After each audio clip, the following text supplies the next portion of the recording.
শুভ সকাল বন্ধুরা। দেখো আলুর পরোটা আমি কীভাবে সকালবেলা বানিয়েছি। আগে আলুটাকে বয়েল করে নিলাম, একটু হলুদ দিয়ে বয়েল করেছি কালারের জন্য। আর এখানে আমি দিয়েছি পেঁয়াজ কুচি, টমেটো কুচি, রসুন কুচি, আদা কুচি, কাঁচা লঙ্কা কুচি, এগুলো দিয়ে একটু জিরা গুঁড়া, একটু হলুদ, একটু নুন দিয়ে ভালো মতন ভেজে নিলাম। এটাকে ভাজা হওয়ার পরে আলু যেগুলো সিদ্ধ করে রেখেছিলাম পেস্ট করে, ওগুলিকে দিয়ে ভালো মতো নাড়িয়ে চাড়িয়ে যখন দেখবো আলুর সাথে মশলাটা মিলে গেছে, ভালো মতন ভাজা হয়ে গেছে, নামাবার আগে আমি কি করব, একটু কস্তুরি মেথি দিয়ে দেবো। ওখানে কস্তুরি মেথি দিলে স্যান্ডটাও ভালো হয়।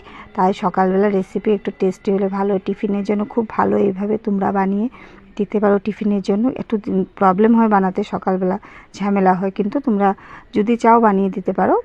তাই আমি এইভাবে করে সকালবেলা একটা টিফিন দিয়ে ওদেরকে যখন যেরকম পারি সেটা এইভাবে দিয়ে, আমি কি রুটিটা আগে আটাটা মেখে নিয়েছিলাম, একটু মেখে আমি এখানে একটু রাউন্ড করে ভিতরে আলুর পেস্টটা এরকম দিয়ে ভালো মতো রুটির মতন গোল করে বানিয়ে নিলাম।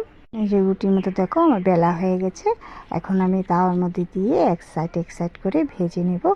ওখানে রিফাইন তেল দিয়ে ভাজবো আমি। তাই আজকে বাচ্চারা অনেক খুশি হয় এরকম টিফিন নিয়ে গেলে, আলাদা আলাদা পেটও ভর্তি থাকে। তাই আমি এভাবে করে বানিয়ে দিই ওদেরকে, ওরা দেবে অনেক খুশি। আজকে আলু পরোটা খাবে সকাল সকাল বানাতে, তো কষ্ট, তাই আমি তাও বানিয়ে দিয়েছি ওদেরকে। দেখো কত খুশিতে খাচ্ছে আজকে দিনটা।